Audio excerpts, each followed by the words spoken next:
You are at the Board of Mayor and Aldermen meeting for Hendersonville, Tennessee. It is September 9th, 2024, and we are going to begin as we typically do. That's with a prayer and a pledge. And our mayor for the minute, Lane Douglas, is going to lead us in the pledge. Hold on here, Lane. There you go. Go ahead.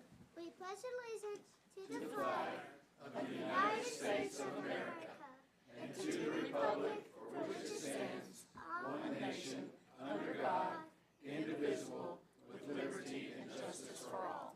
Great job. Thank you for helping us out. Great job. Yes. And providing our prayer tonight is Father Jeff Jones. He is not only one of our chaplains for the Hendersonville Police Department, but also the priest at Holy Family Anglican Church. Father Jones, we appreciate what you do and what your congregation does for our community. Thank you. Thank you very much. It's really nice to see all of you here this evening. Let us pray. Almighty God, gracious Father in heaven, we offer thanks for this evening and for the privilege of serving together. Send forth your Spirit to unite us and kindle compassion among all present tonight. Grant those entrusted with public office, along with every city employee, the gifts of wisdom, charity, and justice, that with unwavering purpose, we might fulfill our duties in ways that foster the well-being of all. Father of all, help us to grow deeper in your love, that we may reflect your grace in our actions and decisions. May our labor and service bring satisfaction to you and to us, and may they prove a blessing to every member of this community. Let our efforts tonight draw us together in harmony and ensure that the good we do endures for the benefit of all. Gracious God, we also lift up Annette's husband, Brent Hunter. We ask that your Spirit be upon him and that healing should be in abundance upon him. Bring healing to him and to her and to the family as he recovers from this. We ask it in the name of Jesus the Christ, our Lord and Savior. Amen. Amen. Again, that's Father Jeff Jones with Holy Family Anglican Church. We appreciate it very much. Thank you. Thank you.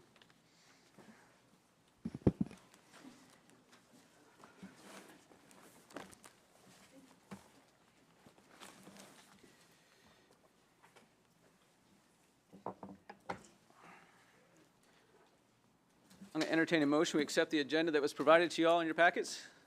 We have a motion from Alderman Goodwin and a second from Alderman Garza. I do want you all to notice that we are asking to waive the 2-week rule on item number 4 under ordinances and resolutions. Doing that because of a little bit of a time constraint on there, but it's costing us money the longer we wait until we make that change. Any other motions? Any other discussion? All those in favor of approving the agenda that was provided to you in your packet, please say aye. Aye. Those opposed, please say no. That passes unanimously. Thank you. Next, we have a presentation. The first one is coming from James Dunn, Frost Brown Todd LLP. He is our consultant, the state legislature, and we've done this a couple times now with James telling us what he's been doing, what to keep an eye on, and what he's going to be working on for us in the next session. So, James.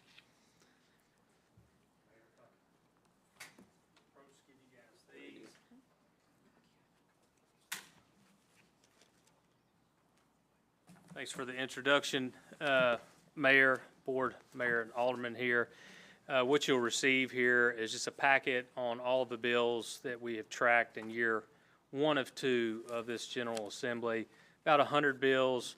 There's about 3,000 to 4,000 bills that come through any given General Assembly. We're not tracking all of those. We're tracking some of them because of the way that they can be amended and some of them by the context of what they are. But if you have any further questions on those, whether now or later, happy to get you answers. Just a little bit more information here.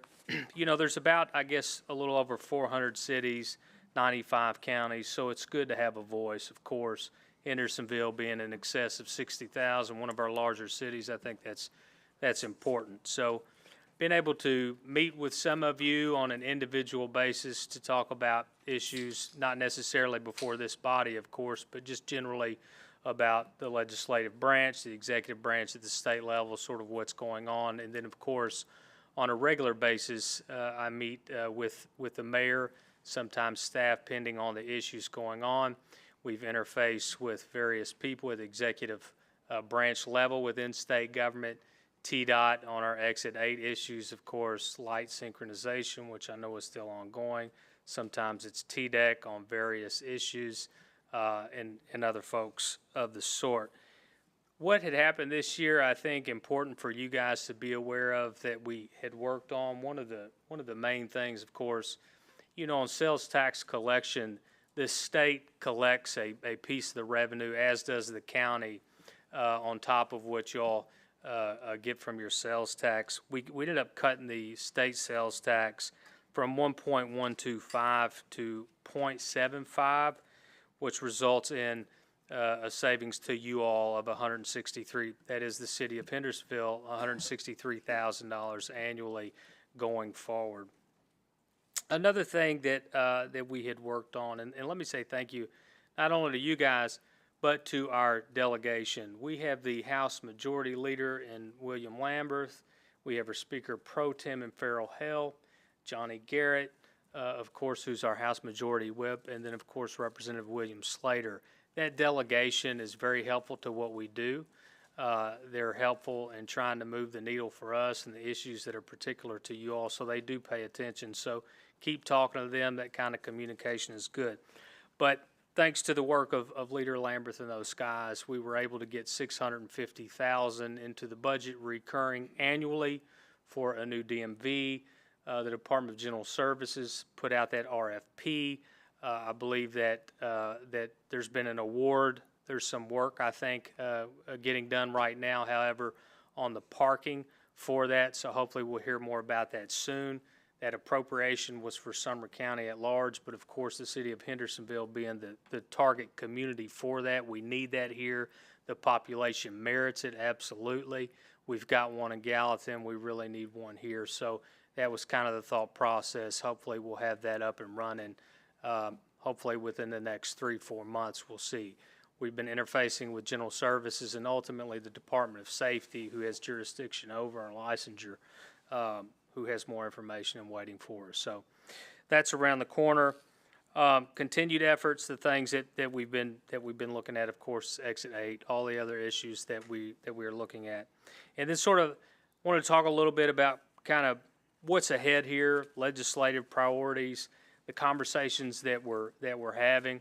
Sometimes it's good to get consensus before you put a bill out there, and so we've been talking to the delegation that I just spoke to, some of the interests as well. One of the things that we've looked at wanting to do, and I know that y'all had enacted a resolution on this, is a registration of landlords. In our current statute, we allow for Nashville to do that. It's narrowed down by population. Our other cities do not have that authority, so we're looking at how can we maybe authorize that. The TML actually ran a bill last year, but it was unsuccessful. I think with the RETs and everything else that we have going on in the community today, you know, it's important from a public safety perspective to be able to get a hold of someone and to be able to get in contact with someone for the various enforcement things that y'all have, and just as a matter of public safety. So we're talking to people about that. The other thing that we're talking about is exploring ways to further reduce these administrative costs on the sales tax that is collected. I think the county is still collecting, I think, in excess of $200,000 a year from you guys in administrative fees. While we've reduced the state level fee on that shared cost, the county is still the same. That's statutory. So we're just having conversations about that, trying to really learn more. In the way ahead, some of the things that we'll be looking at, infrastructure changes. There's been money put in place by TDOT for roads. I know we just paved recently Veterans Parkway out here, but I know that's a common issue for you guys. A big thing really is preemptive legislation, where the state would preempt local government's ability on various things, from property tax to zoning, that kind of thing. We need to watch that closely. I think particularly while we're having a lot of moratoriums and people are trying to deal with the balance of being welcoming while still trying to plan in a way that that is responsible. We're having more and more issues, and then we've got the push on affordable housing by a lot of people, and so there's just nationally there's been sort of an effort to preempt local governments. We never want that to happen here. One of the jobs and roles that we have is to educate our delegation and our lawmakers. There's 99 members in the House, 33 in the Senate. So we have a constant requirement of doing that. We've done that. Anytime these issues pop up, they typically will get with us, but I can tell you there are some interests out there that are strongly pushing on the issues of figuring out how, in the name of affordable housing, they can sort of get around some of the traditional authorities that we have at the local level. So that's something that we're always looking at. Down that path, of course, is the property tax caps. There was legislation recently to do that. That would limit local governments pretty strongly, of course. I mean, that's outside of a small portion of sales tax and less some fees. That's a major way that you guys generate your revenue to pay for various things that we need to pay for. So we're watching that. Waste management, there's a study out there right now on that. You've got the issues in Rutherford County and other areas of the state, and just trying to figure out how to deal with the growth of Nashville, our surrounding areas, and some of the waste management issues. So those are the main things that we're looking at. We will go back into the legislative session on the second Tuesday of January, constitutionally, and up until that point, we'll be working on things, making sure this money stays in the budget on DMV going forward. We need to make sure that that RFP that's been awarded by General Services actually stays in place for the city of Hendersonville, and tracking, monitoring these other things, and then looking at what we're going to introduce next year going forward. And hopefully we'll be meeting with our delegation soon to kind of narrow that down. So that is an update from me. Again, James Dunn. I'm an attorney and lobbyist with Frost Brown Todd. Good to see familiar faces here. If you have any questions for me, I'm happy to take those at this time, or if you have questions at a later point, I can take them then as well. Alderman Sassy. Thank you. I just, really quick, Yeah. can you explain the colored points on the left-hand side of the page? I see green, Yeah. I see yellow, I see blue. What are those? Thank you for the question. So what that is the status of a bill. A bill goes through various committees. If there's anytime there's a fiscal note, it has to go through finance, there's subcommittees, and then there's full committees. So what those dots are just sort of the process. So unless you see that they're full, it hasn't become a law yet. You'll notice in there something referred to as a public chapter. Anytime you see, and I'm sorry if this is redundant, but where you see that it's a public chapter, that essentially means that the bill has been enacted, signed by both speakers, the governor, moved through. It's going into the green books, as you will. It actually has become law. So if all of the dots are not on there, what it means is that bill has not yet passed. It's important to know, just as a matter of the way the process works, everything not enacted in year one carries forward to year two and will be further or can be further considered at that time. So green is Senate and yellow is House? Is that what I'm getting from this? That's right. So you got Okay. what, green on the top, yellow on the bottom? Is that what it is? Yep. Yep. That's exactly what that is. Okay. And can you send a digital copy of this? Because I can't. This is so tiny. I'm trying to blow it up. It won't work. Absolutely. I'm happy to do that. We will get that done for you. All right, Yes. thanks. Alderman Martin. Thank you, Alderman Sassy.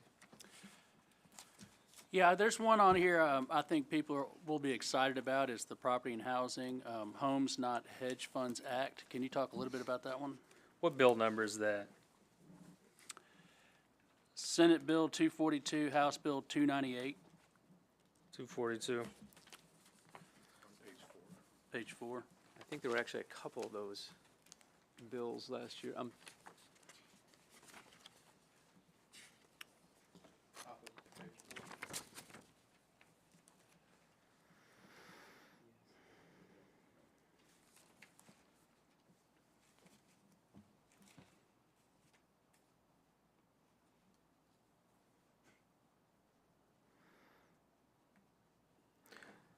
So, sorry. So that bill carried by Senator Charlene Oliver and Representative Apton out of Davidson County did not pass. It's referred to the first calendar. I apologize.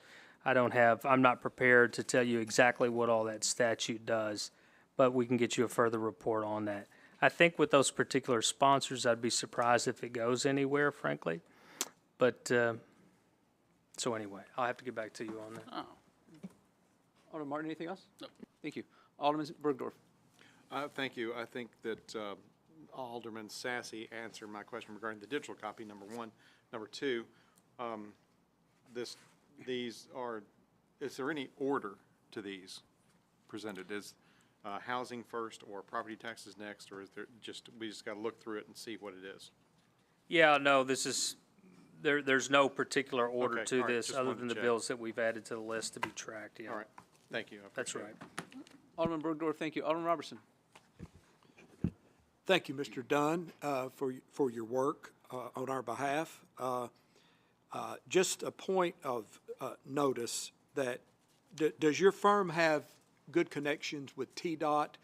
I know that you work well with our Yep. legislature, but I'm finding more and more that we need to interface and lobby TDOT for projects to move them and to make sure that they're, on a good process. So does your firm do any work with our staff and with the mayor in working with TDOT? Absolutely. So prior to working for this firm, I was appointed by Governor Lee. I was actually part of the executive branch, but we've got connections with all 23 departments, less agencies as well. TDOT, one of them. Of course, the deputy governor is the commissioner over there. We have met with him directly, and so I would say to you that if you're dealing with issues interfacing with TDOT, absolutely, let's collaborate and figure out a way to get in. And like I say, that's why it's important to have a voice. I mean, there's over 400 cities here, and all of them are sort of competing. I mean, the TML does things collectively, but us being a priority city, we need to get in there and have conversations. And we've done some of that, figuring out how to become a priority with Exit 8, that kind of thing. Okay. And last thing I want to talk about, it's on the fourth page from the back. Okay? And it's Senate Bill 288 and House Bill 482, local government compensation paid to firefighters for certain conditions and injuries.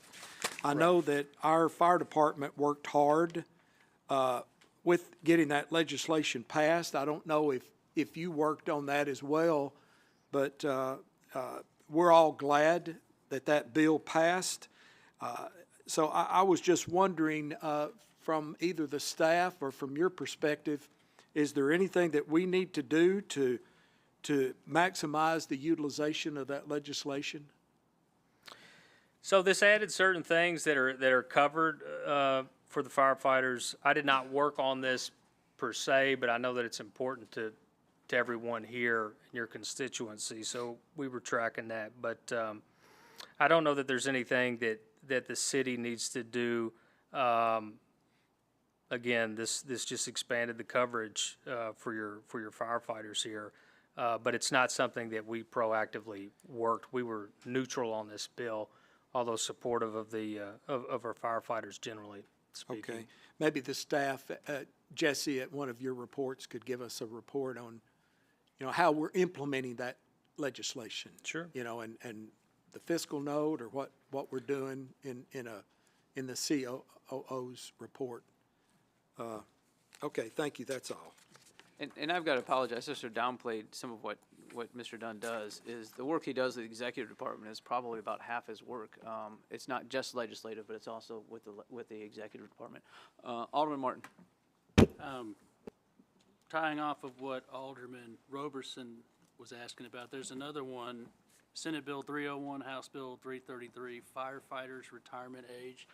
As we look at the bridge program, would that impact our discussions on the bridge program? Is this the one that increases the age?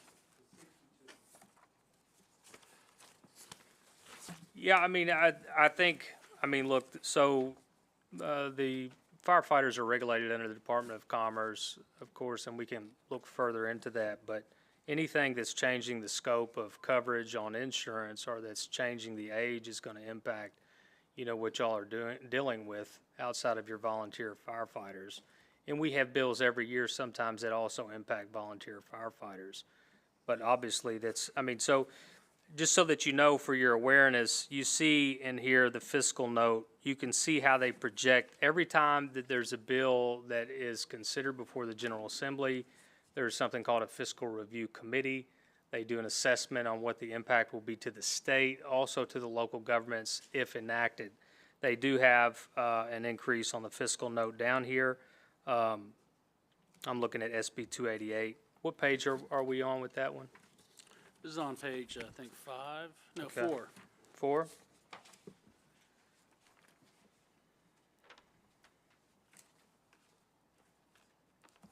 All right, so you're looking at, it's an increase of local government expenditures subsequent years for 130,000, but they are projecting that across the state in the entirety. Okay. Is that bill still alive, or? was So it that defeated? bill is still alive. It's been taken off notice in House Finance, probably because of the cost there. So it's not been enacted. It can still be considered. It was, you see down here in the executive status out of Joint Council on Pensions, they released it with a negative recommendation. So I'll say to you, it's highly unlikely that Highly this unlikely. bill Okay. will pass. Those are strong sponsors. Anytime we're looking at the credibility of a bill and the potential as to whether it may not be enacted, of course, who the sponsors are always matter. John Crawford is our chairman of the state local committee. But I really don't think that this bill will pass. We've got to track and monitor them anyway, just in case. But it will survive into the next year. It's not currently law. All right, thank you. Alderman Martin, thank you. Anybody else? Mr. Dunn, thank you. Thank you guys so very much. I owe, who should I send the digital copy to, Mr. Mayor? If you send it to me, I'll send it to everybody. Okay, very good. I'll do that. Thank you all again for your service to our community and also for the opportunity to serve. It's a great pleasure of mine. I appreciate everything that you do. I know public service is not always easy, but somebody's got to do it, and thank goodness you guys are. So, And just so y'all know, Mr. Dunn, he is a Sumner County resident, lives just outside of Hendersonville, and spends a lot of money here, so he generates some sales tax for us. yes, sir, I do. Thank you, Mayor. Thank you. The second item that we have for a presentation actually needs to, we need to skip that. I don't need any motion, but they asked to delay that by 2 weeks, so I just placed it on the agenda in 2 weeks. And then we're down to public hearing. We have none, and then minutes. So I'm going to entertain a motion that we approve the minutes from August 26th. We have a motion from Alderman Ward and a second from Alderman Sassy. Any discussion? All those in favor of approving the minutes that were provided to you, please say aye. Aye. Those opposed, please say no. That passes unanimously. Thank you. Oh, and we have an abstention from Alderman Robertson. Thank you, Alderman Robertson. And now on to citizen comments.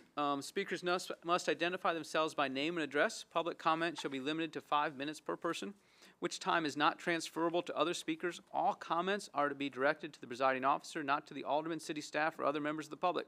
Comments must address issues, not individuals or personalities. Personal attacks shall not be tolerated. Comments may support or oppose particular issues or measures, but the motives of those with differing views shall not be questioned or attacked. Malicious comments will not be allowed. Speeches for or against particular candidates running for public office shall not be allowed. Robert Little, Raindrop Lane.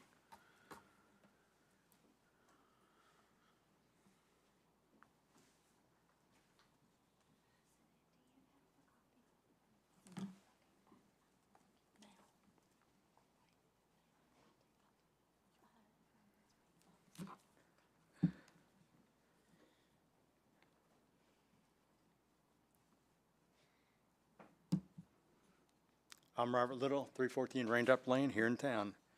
Good evening, Mayor, Alderman, members of the council. Many years ago, I began working for a brand new company in Orlando, Florida, the Home Depot. Over more than 25 years with that company, I had the privilege of speaking with its founder, Bernie Marcus, who constantly reminded us that the most important part of any organization or community is people. That lesson has stayed with me throughout my career and into retirement. Since retiring in 2015, I have dedicated my time to supporting my neighborhood, the Creekwood subdivision. I've spoken to Alderman Mr. Evans, Ms. Robeson, and I've sat down with the mayor, Public Works Director, Mrs. Locke, and both aldermen together. Yet despite these meetings, nothing has changed. Our subdivision continues to be denied the very same safety measures that other neighborhoods in the city already have. A bicycle and pedestrian right-of-way, speed humps, and reduced speed limits of 25 miles per hour. These are not luxuries, these are basic safety. Other subdivisions have these same things, but we are denied this. I want to be very clear, Creekwood is not asking for special treatment. We're asking for equal treatment. We're asking to be given the same considerations, the same protections, and the same safety infrastructures that other subdivisions enjoy. We have already done the research, and we have already provided references to the MUTCD and the Tennessee Code. The law supports what we are asking for.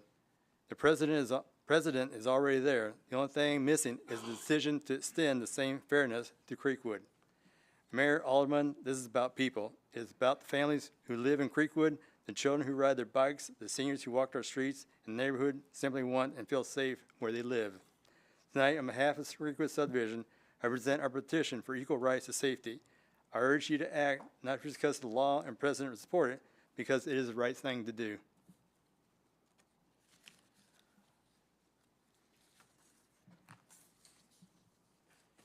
And here's the petitions. Thank you, Mr. Little.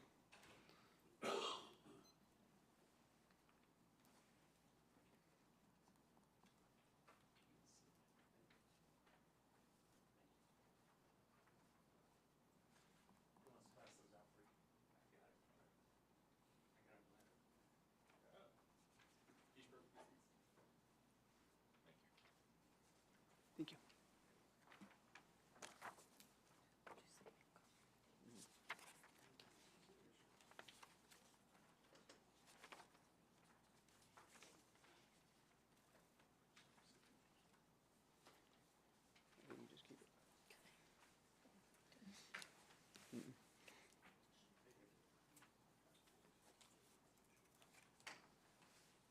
So next on our agenda, we have a consent agenda. We don't have anything on that section. And then ordinance and resolutions. And the first item is second reading of ordinance 2025-12.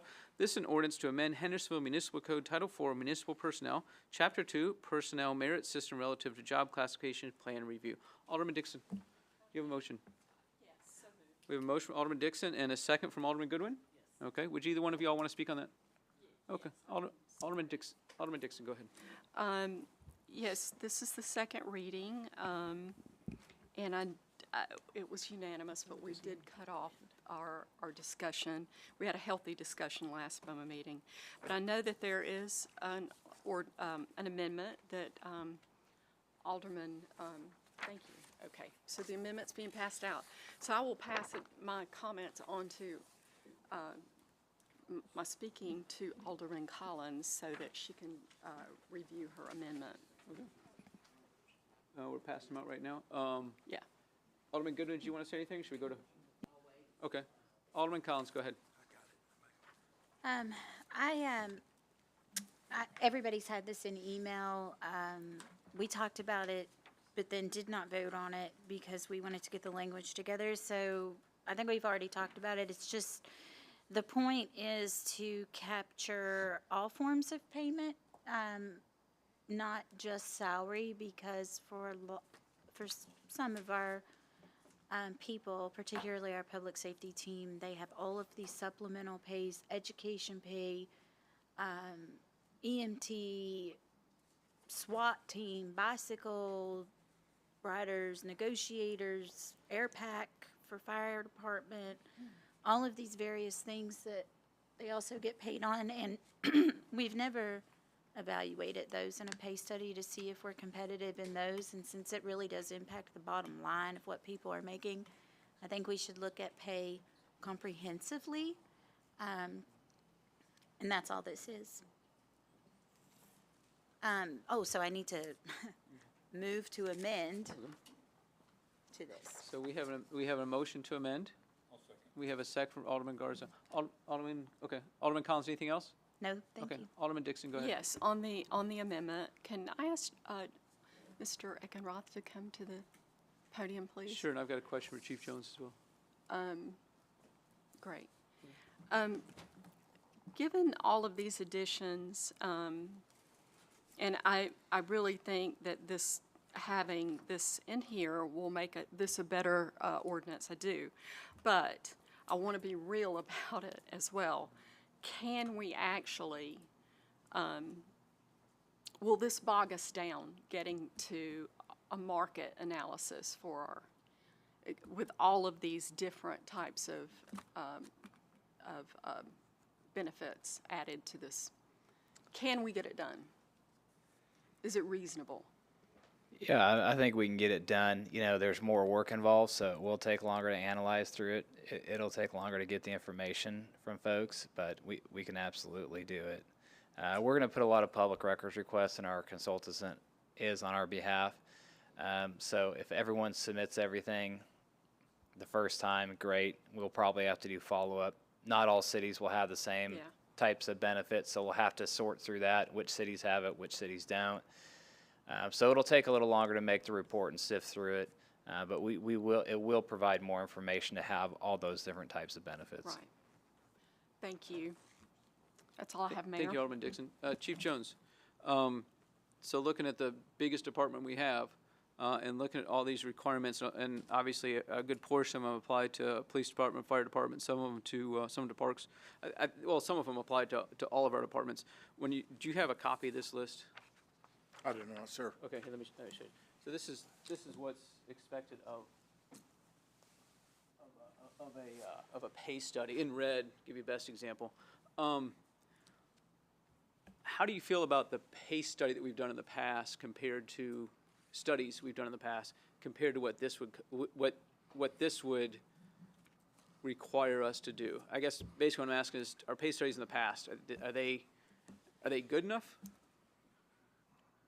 I feel like this ordinance adds things to the pay study that will make this pay study overall better for the entire city. Okay. I mean, I definitely believe that. I think that every 4 years and then looking at all forms of compensation, I think is a good thing. Okay.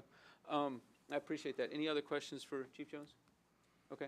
So one thing that we have a motion, a second. Who's our second? So one thing that I'd like to ask Alderman Collins about is the very first line in red where it says shall. How would you feel about changing that to may? I'm sorry, hold on here. Go ahead. So I anticipated that this might come up because what seems logical to me is to do it once and see what that information yields. And then do we need to do this full scale level of study every 4 years? Well, I can't answer that question because I don't know where we stand with the market on these types of pay. If we are way off, then yes, we will need to do it every 4 years. And if we're really just right in there or competitive, then we may not need to repeat this. And I would like to make that decision with that information by going back and amending the ordinance if necessary. So right now I want it to be shall, so that we know it's going to happen this time. And then we can change it in the future if we don't want to do it again. Does that make sense? It does. I guess my concern is that the additional time that it may take may delay us in actually implementing the pay study. But let's hear from some other folks. Alderman Goodwin. I'm not comfortable removing the 4 years. I think it needs to be done every 4 years for all city employees. I'm okay with the amendment, but I would like every 4 years. Oh. Where's that removed? Oh, I thought you just said. No. So the shall would be in the red portion of everything we're going to look at versus the may, everything we're going to look at. Alderman Collins, did you want to respond to what I just said? Go ahead. Actually, I'd like to clarify for Alderman Goodwin. Okay. What I was saying to change, that we might want to change from every 4 years, is the increased scope that this amendment puts forth. But I'm not willing to negotiate on that tonight. But if the information comes back and we're really competitive, then maybe we don't need to spend the extra money every 4 years on that aspect of it. I'm not suggesting that we shouldn't do a pay study every 4 years. Does that make more sense? Okay. So you're, okay. Okay. Any other questions, comments, any other motions? Okay, so first we need to vote on the amendment. Does anybody need any clarification on what the amendment is? Okay. So all those in favor of the amendment, please say aye. Aye. Those opposed, please say no. That passes unanimously. Now we're on the main motion. We've made one amendment. Oh, Alderman Sassy. Thank you, Mayor. Reviewing this, after our last meeting, there was discussion on, by the way, I think this is very necessary to really outline exactly what a pay study looks like. And I appreciate Aldermans Collins and Dixon, Dixon and Goodwin on bringing this forward to us. So thank you very much. The only thing missing in my mind is how the cities are determined.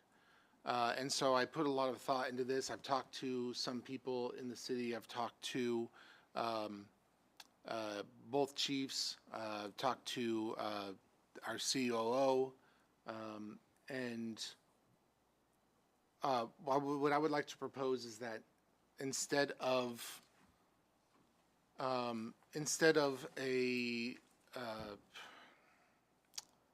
accumulating information on which cities to come forward with through a process that hasn't been determined, I would actually like to propose that we have an ad hoc committee that would be made up of 5 aldermen. I'm thinking of the 4 chairmen of our boards, and then we can elect one more.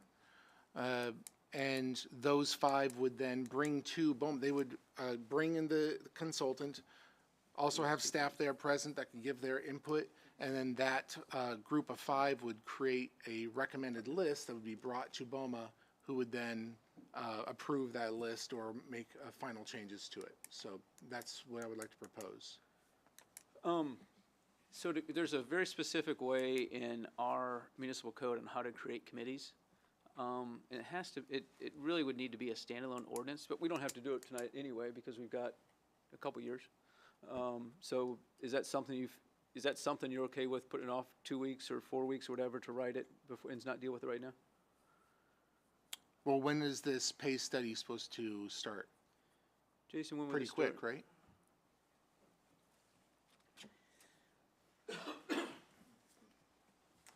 So the advertising on the pay study just started today. So we've pushed it out, and then we're asking for proposals within about 2 weeks. About 2 weeks. So I think it's important, if we're going to do this, that we do add that to this tonight. So then when the consultant is chosen, that we're ready to go and have that committee already established, the ad hoc committee already established. Okay. So you're proposing an amendment to this? Yes. Okay, help us out on the wording of that. Where would it go? It's a good question.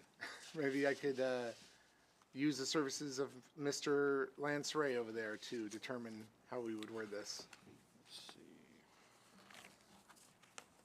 I mean,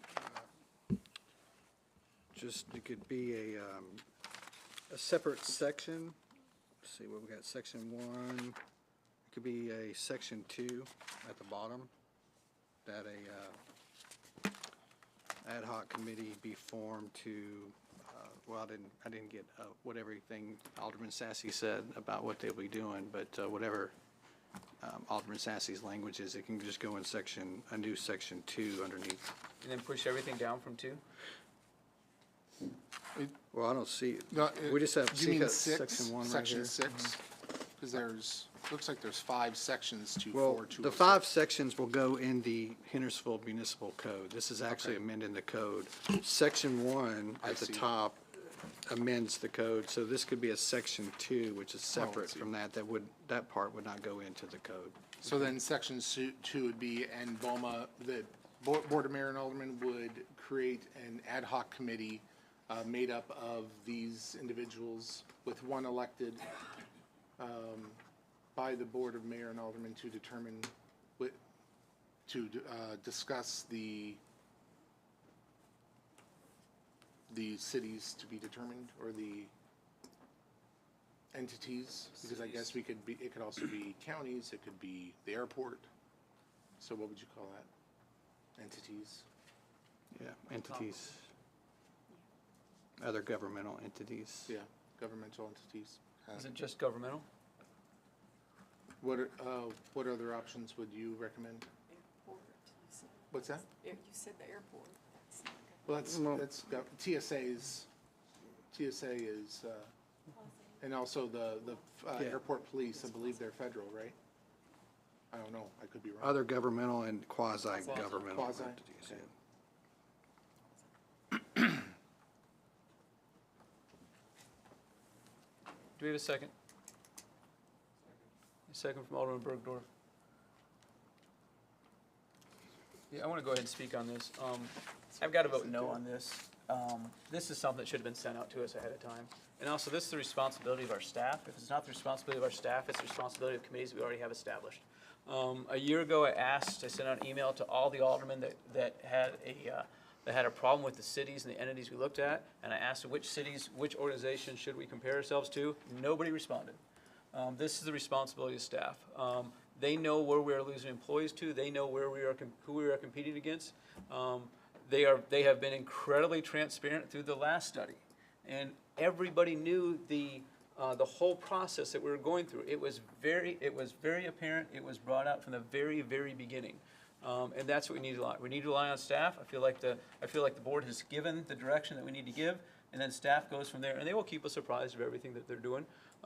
And we will have an opportunity to have some input then, but I don't think we need another committee. If the Finance Committee or the General Committee wants to come up with some ideas, I am very open to that.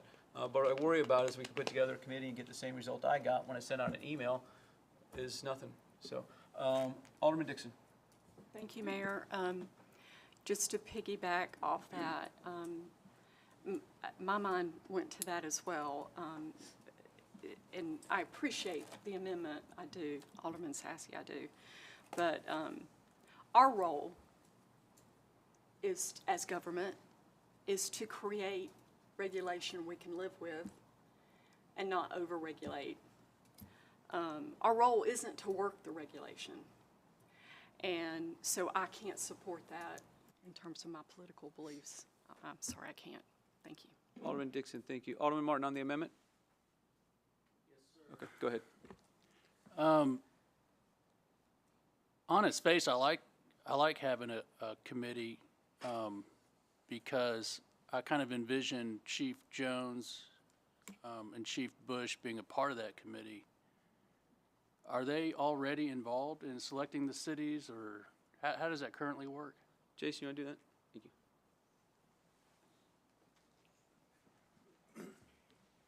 So last time that we did the pay study, we asked for feedback from all department heads on the list of cities. So they are involved, and they'd be involved this time as well.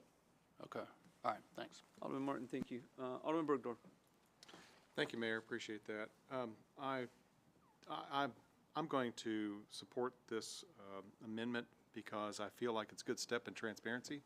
And I understand and I appreciate what the mayor says regarding we trust our staff. I do believe, though, that we need an extra guidance just so that we can go and tell our constituents, yes, we're spending your money appropriately. Yes, we're doing this for you. When they come and ask us all these questions about pay, regarding our employees, regarding our firefighters, regarding our public safety, I think that we owe it to them to be as transparent as possible. I'm not saying no one has been. I'm not saying no one has been. There's no sense and no harm in adding a layer of transparency to our government. It promotes trust. It promotes security amongst our citizenry. And I just think this is the right step in the right direction. But I can understand other people's objections. Thank you. Alderman Bergdorf, thank you. Alderman Robertson. thank you for the amendment, but I see this as bureaucracy running amok. Someone once said that a camel is a horse designed by a committee. And so I'm afraid, I mean, we should have confidence in our staff, and we shouldn't, I think any time legislators get involved in personnel decisions, we screw it up. Because I think we should leave this to the professionals. We've given them guidance, and we will see, and I'm sure the mayor will ask again, as he did this last time. I think I did comment on your request for comments, but I mean, we'll have an opportunity, but I just don't want to, I think it'll bog it down. I think it will lead into more disruptions, more divisions, and let's leave it to the professionals. We've given them guidelines in this resolution, and let's leave it to the professionals working together with the chiefs, with all the department heads, on implementing what we have to do. So I can't support it just because I see it as another layer of bureaucracy and government that's going to bog things down and cause more dissension and cause more arguments. Let's trust our professional staff to do the job that we've hired them to do. Thank you. Thank you, Alderman Robertson. Alderman Collins. So this committee would consist of solely of BOMA members deciding what cities we compared ourselves to. Is that accurate? Alderman Sassy. Yes, that's accurate. The original plan was to include specific members of the staff in the ad hoc committee, but I was informed just prior to this meeting by our COO that in our charter, that's actually not legal. We can't do that. So I changed it to include only BOMA members. Okay. The reason I asked is because, like Alderman Martin, I liked the idea of involving particularly our chiefs,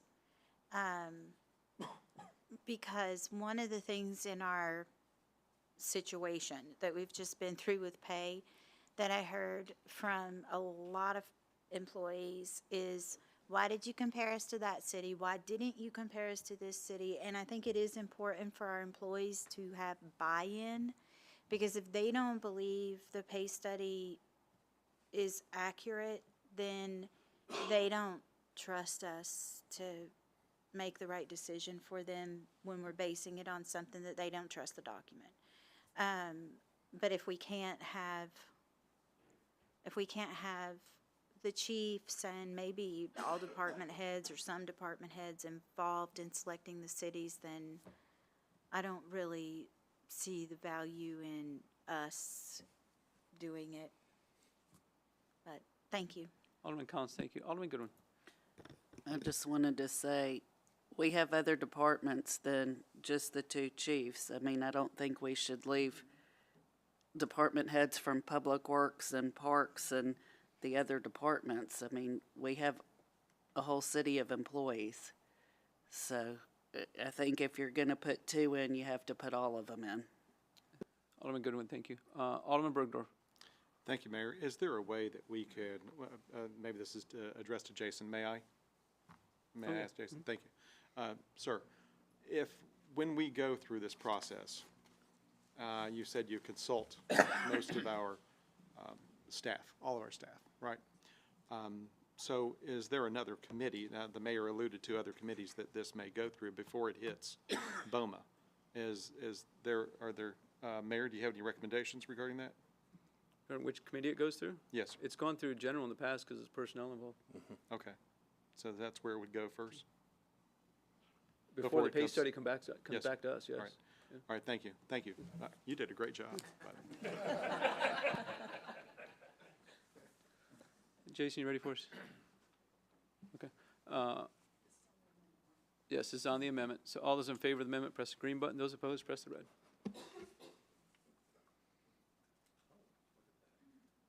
So that fails 8-4. Those voting in favor, Alderman Bergdorf, Skidmore, Martin, and Sassy. Those voting opposed, Alderman Ward, Garza, Dixon, Goodwin, Garten, Collins, Robertson, and myself. Thank you, Jason. So now we're back on the main motion. Are you good? Okay. Which is ordinance 2025-12. Sorry, okay. And at this point, we have one amendment added to it. It came from Alderman Collins. Any other discussion? Any other Alderman Martin? Yeah, we heard from one chief. I was going to see if we could just hear from the other one, make sure both chiefs are good with this ordinance.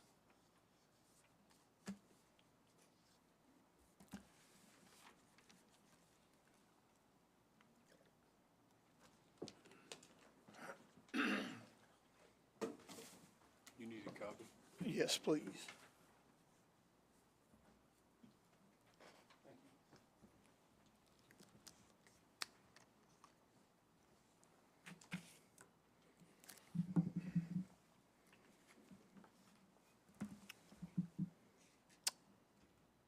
The pay study in general, this is, I think, a good, 4 years is perfect. I think that's great. I think this amendment's well. I will say, in my 10.5 years of being chief, which we've only done 2 pay studies because we only do them every 5 years, this past one was the first time that we never got to sit in with the pay consultant and have conversations. I would like that opportunity as a department head with a representative of staff there when we're meeting with the consultant, whether that's with Mr. Eckenroth or Mr. Gallo. We've always had that option in the past. We just did not get that chance this last pay study. Oh, make sure that happens then. All right, well, I'd like to make a motion that we add that to this ordinance as a single line item somewhere. Lance, I don't know if you can help me with that. Oh, thank you. Hold on one second. Jason, can you help us out here? This is something we've heard a couple times. I'm confused. Did they get input on it or not? So there's a difference in the last pay study in comparison to the one that was done prior to that. Okay. The one done, let's say 7 years ago or so, that one, the department heads met with the consultants. On the one that we did here in 2023, the department heads did not meet with the consultants. Okay. I became the go-between. Okay. Part of that was a cost savings. So the more that we involve the consultants, that raises the cost. Gotcha. Do you feel like we lost out on some data or some information or some conclusions because of that? You know, there's 2 sides to that, because one is you're looking at it objectively with nobody weighing in. So you're reading through the job descriptions, you're looking at the market data. On the other side, it does give context to the positions within the city. Okay. And so sometimes that will give a comparison to other cities that maybe the consultants didn't consider. Okay. Alderman Martin, So I appreciate you doing a cost savings effort, but the last pay study subjected us to a lot of scrutiny. So instead of making you the point person and subject yourself to scrutiny, I would rather spend a little bit more money to do it the way that we used to do it. And that's fine. The pay studies in general have gone up. When we did this the last time, the estimate was around 100,000 and it was funded for 75. So this year we have more money that's set aside in that budget. That is something in the RFP that's already posted that's being requested. So that information is in the RFP as it exists right now. But that does increase the cost, and so that's just something to keep in mind for future. So we're past the point of doing anything different because the solicitation's already on the street. We can cancel the solicitation and redo the proposal, but the way that I've written it has included the things that have been talked about tonight. All righty. I'd still like to include in my motion that we include both department heads. I'm just going to have to trust you to be transparent. You just police and fire, none of the others? Well, police and fire and all the other ones. I don't have them all listed up here. You're good. So if I could continue with my motion. Okay, so, hold on, go ahead, Lance. Alderman Martin, how, we can do it under like a new section too, like we were gonna do the other one. How do you want it to read, that all department heads included in what phase They'll of be it? included in the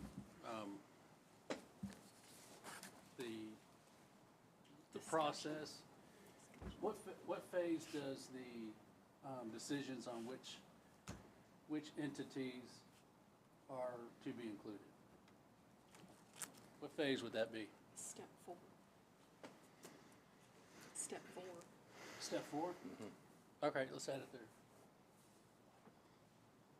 there. Would you be, I think it might be a little vague to say all department heads shall be included in discussions, because I think there'd be questions, which discussions? Do you want to just say that all department heads shall provide feedback as to which other government entities should be included? Yes. Okay. So where would that go? So, You can help me out. We can do a new section 2. Let's see, there's a section 1. okay. Okay, Jesse, can you help us? Yeah. Yeah, I just wanted to make sure it was clear. I don't know if everyone picked up on what Jason said, but that stipulation is already in the RFP that went out.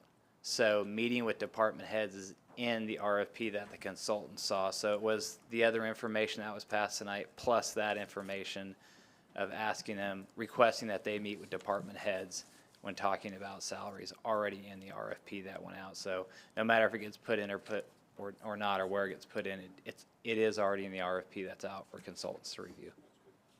And it'll make it into all future every 4 years. Are you good with it? Yeah, if it's not in the municipal code, it's not that it has to go in every 4 years. I'm just saying it already is in this RFP that's going out for this year. If it goes in the municipal code, then it would be a have to for all future years. I'm good. Are y'all good? So, Alderman Martin, what are Yeah. you saying? I'm going to withdraw my motion. Okay. Alderman Sass, you withdrawing your second? Okay. Alderman Goodwin, did you speak? Yes. Okay, go ahead. Quick question, and I wish some of the other department heads were here, can I call Mrs. Locke up for just a minute? I don't see any others.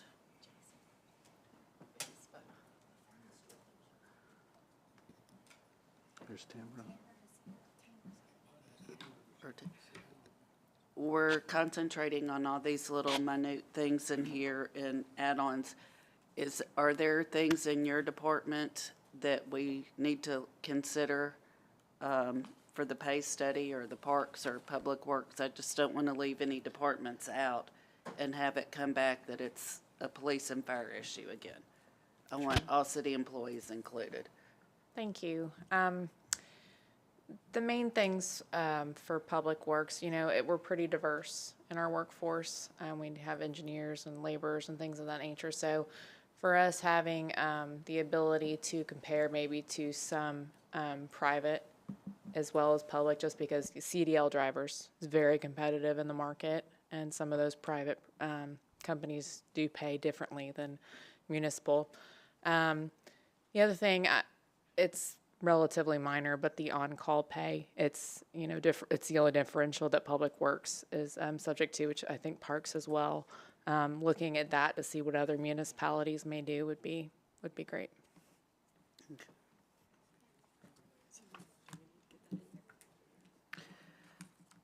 Can I get Mr. Gallo back up here for just a second? Is that already, will that be included? It is. So the way that the current RFP that's posted was written includes all of those. So all the pay supplements that were listed, including on-call. As well as one of the things that we wanted to consider is what Ms. Locke said, is there are private employers that we have lost employees to. And so it's looking at that in the grand scope, not just that single employer. Okay, as long as they're being represented, I'm good. I'm not going to do an amendment. I just wanted to make sure we were including everyone. Thank you. Alderman Goodwin, thank you. Alderman Sassy. Oh, there we go. Really quick, Jason, don't sit down. You know these questions for you. I should know better. I see our finance director back in the corner there too. So is this also going to be including accountants, other professional careers as well? So it's going to include all positions that we use in the city. Like with finance, they have a few positions that require accountants. So we'll be looking at public agencies, but we may have to look at private agencies with that one, because that is who we compete. IT would be the same, HR would be the same. So areas that could go in multiple industries, we're going to have to look across the board on those. Great, thank you. Thank you, Jason. Thank you, Alderman Sassy. Jason, very much appreciate your work. Repeatedly, you catch things that the rest of us never think about, and that shows your professionalism, how well you know your job. Thank you very much. Appreciate that. Jason, you ready for us? So we have one amendment that was from Alderman Collins that has been attached. All those in favor of the main motion, which is ordinance 2025-12 on second reading, please press the green button. Those opposed, press the red. That passes unanimously. Thank you all. Now we are on to ordinance 2025-15. This is an ordinance amending Title IV, Chapter 3, Section 4-304 of the Hendersonville Municipal Code, approving a pay criteria for lateral transfers within public safety departments. Alderman Goodwin, do you have a motion? We have a motion from Alderman Goodwin. And a second from Alderman Robertson. All those in favor of second reading of ordinance 2025-15, please say aye. Aye. Those opposed, please say no. That passes unanimously. Now we're on to resolution 2025-29. This is a resolution to apply for a TDEC stream and wetland grant for various public works project. Alderman, we have a motion from Alderman Robertson. Alderman Skidmore, would you like to make a second? Second. Perfect. Any discussion on this? All those in favor of resolution 2025-29, please say aye. Aye. Those opposed, please say no. That passes unanimously. Thank you all. Now we're on to first reading ordinance 2025-17. This is an ordinance to amend Title III Municipal Court, Chapter 3, City Court, Section 3-302 to increase city court costs pursuant to state law. Public safety, I think you had this tonight. Alderman Goodwin. We're waiving the 2-week rule because this needed to get done in a hurry. Alderman Goodwin makes a motion. Do we have a second? Second. We have a second from Alderman Dixon. Sorry, I interrupted you. Go ahead. That's okay. And it came to Bowman with a positive recommendation, so. Thank you, Alderman Goodwin. Alderman Martin. Yes, I just was curious. I thought Judge Edwards had raised it. Did something change that allows us to? This is for the state. What we have to pay the state, it went from $1 to $2. Oh, gotcha. So this is just kind of a housekeeping maneuver. Yeah, perfect. Appreciate that. Any other discussion? All those in favor of first reading ordinance 2025-17, please say aye. Aye. Those opposed, please say no. That passes unanimously. Now we're on brief committee reports. General Committee, Chairman Garza. Yeah, General met tonight, pretty full schedule. There was a reading of Resolution 2025-32 to hold a public hearing on this new development at 1765 Avant Lane in Hendersonville. That moved forward with a positive recommendation. The second was the reading of 2025-31, a resolution to annex this certain property, again at 1765 Avant Lane. We're sending that to BOMA. It was not unanimous. And then the reading of ordinance 2025-18, again, an ordinance rezoning these 32.8 acres so that the development could go on at 1765 Avant Lane with the Crestwater Comprehensive Development Plan. That was not unanimous, but it did move forward to BOMA. Then the reading of ordinance 2025-19, adopting revisions to the zoning ordinance for the city of Hendersonville. That is coming to BOMA with a positive recommendation. And then the reading of resolution 2025-33, a resolution establishing city hall special event policies. That was by Rachel, and that went through to BOMA with a positive recommendation. And that's it for my report. Alderman Garza, excuse me, Chairman Garza. Thank you. Chairman Goodwin, Public Safety. We only had the ordinance for the court cost, and we had a discussion on automatic aid with Gallatin Fire Department, and that concludes my report. Chairman Goodwin, thank you. Alderman Martin, Planning Commission report. All right, we had an exciting meeting on September 2nd. We talked about the Lincoln-Rockland preliminary plat that was presented that passed 8 to nothing. We then talked about Mansker Farms, Phase 19, Section 1C, the final plat. That one passed 8 to nothing. Then we talked about the Crestwater Plan of Services Annexation, CDP, which the Alderman just talked about. That one passed Planning Commission 5-3. And then we discussed some zoning ordinance text amendments that the Planning Commission and Keith Free's group have proposed those are some minor adjustments to our planning ordinance, which we all reviewed and approved. Same with the subdivision regulations. There were a couple of text changes there to kind of clean that one up. That one passed 8-0. Staff level projects pending: Highland Acres Lot 88 resub, Mansker Farms Phase 19, Meadows of Indian Lake, MOT Partners property consolidation. Projects currently deferred by the applicant. We're still waiting for JLR Caldwell to bring back that 155 Caldwell Drive project. So I'll update everybody on that, and that concludes my report. Thank you. Alderman Martin, thank you. Jesse, our Bowman report. Thank you, Mayor. I wanted to remind everyone that there is a 9/11 ceremony this Thursday at 9 o'clock. That'll be at Memorial Park. So our fire department's going to put that on, so be sure to mark your calendars. We'll go through the report. We're not going to spend a lot of time on it. There's nothing really out of the ordinary. If you look on page 35, you can see there's a slight increase in local sales tax revenue. We're up just about $30,000 from last year. Look on page 36, our general fund operating expenditures are trending about 6% higher than last year. Page 37, that's our PIP fund. You can see the majority of that is for parks, what we've budgeted, and that's for the LPRF grant that we are going to be getting this year. So that's good news. That's a 50-50 grant, so every dollar we put in, the state puts in another dollar too, so it really stretches our dollar. You go to page 38, you can see that there's already been $1.2 million spent in the public safety and PIP. We've ordered a fire engine.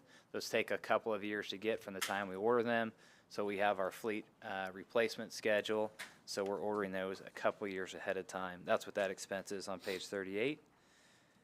Page 39, for HFD and HPD calls, those are trending.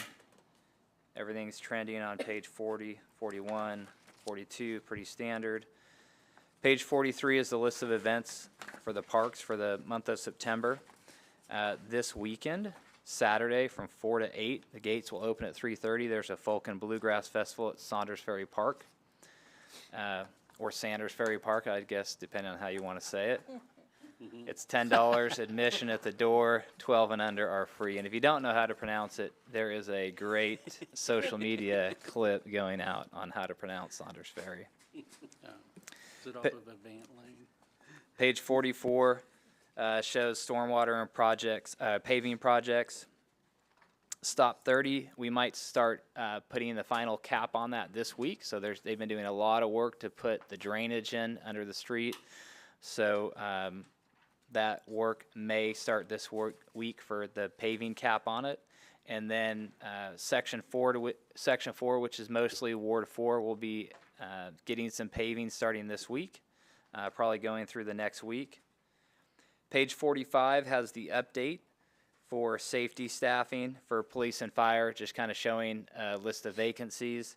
We've had good news with our police department. Those vacancies, the number of vacancies is coming down. So that's been really good news. There's talk about vacancies in the single digits, so good news. That video that we did, I think, is helpful. The pay is helpful. All the little pieces coming together are helpful. Then on page 46 through the remainder of the BOMA report is just an update on the LED conversion project. Capital Projects Committee asked us to share this with the full BOMA, so I'm just going to hit the highlights. It's a approximately $2.3 million project. It's going to take about 8 months, and we're going to kick it off probably around January. So we're already reviewing the contracts, but once we sign the contracts, it's going to take time to get all the materials here. So we anticipate that's going to start around the new year. If you look at page 49, it has a before and an after picture. The before picture is the high pressure sodium lights we currently have. The after picture is the different color of light that we're going to see with an LED light. So quite a difference. Page 50 and 51 on the far right is this type of lamp that is going to be on our street lights. So an improvement, we think, from the existing high pressure sodium style lamps that are out there. So that's just kind of an FYI. The most important thing, I think, page 52, 53, and 54 about the savings. that we'll have, there's about $160,000 that we save on an annual basis for electricity with changing out these lights. So that's really highlighted on the last page, page 54. It's going to cost us $2.3 million to do the upgrade, but NES has said it's something that they're going to do anyway. So if we don't do it, NES is going to come behind. Our charge goes up for them doing it. So we're kind of going to get ahead of it this way, and we'll start seeing those savings earlier. And that concludes my report, Mayor. Alderman Robertson, do you have a question for Jesse? I do. And Ms. Locke may have to help. Page 44. On the capital project right-of-way, the Drakes Creek at Stop 30. I mean, with us thinking of annexation and, adding developments, I want to see if we have got agreements with all the property owners. I think there's 13, but you only list 11 here. Is that right, Ms. Locke? No, I think that there were 11. I think I misspoke at capital projects when I noted 13, I believe. So how many are there? There are 11. And have we gotten contracts with all 11 approved? We have 10 that have closed. We have a verbal agreement on the last one, but they're still working through the lien release with the mortgage holder. And I want to thank the mayor for the letter that you sent to the loan agencies. So as far as you know, it's not a dispute on whether they want to sell the land. It's just legalese, so That's to speak. correct. Yes, Okay. sir. And then on Exit 8, I see that we have ordered the appraisals for Exit 8. Is that correct? We had ordered the appraisals before the project was listed in TDOT's 10-year plan. And unfortunately, those are on hold while we work through the environmental that we had to go back and change for the federal funds. Okay. Do you have an anticipation of when the environmental studies will be submitted to the state? The preliminary documents have been submitted just this last week. I would anticipate probably at least 3 months for that full turnaround for all of the different environmental divisions that have to review. Yeah. Okay. But at least we're moving on that. Okay. That's all, Mayor. Thank you. Alderman Robertson, thank you. Alderman Martin, do you have a question for our CO? I had a question for Ms. Locke. On Exit 8, I guess a year or two ago, what was the value of that project, and has it gone up or down, or has the market corrected? Previously, the estimate was right around $32 million. It has not been updated since that time. There has been some stability in the market, slight increase. I would anticipate an increase, but for now, we're not seeing the same drastic 20-30% increases that we had seen previously. Good, all right, thank you. Alderman Martin, thank you. Alderman Robertson, thank you. Alderman Garza, do you have a motion? Motion to adjourn. We have a motion to adjourn from Alderman Garza, and we have a second from Alderman Dixon. All those in favor, please say aye. Those opposed, please say no. That passes unanimously. Thank you all. Y'all have a good night.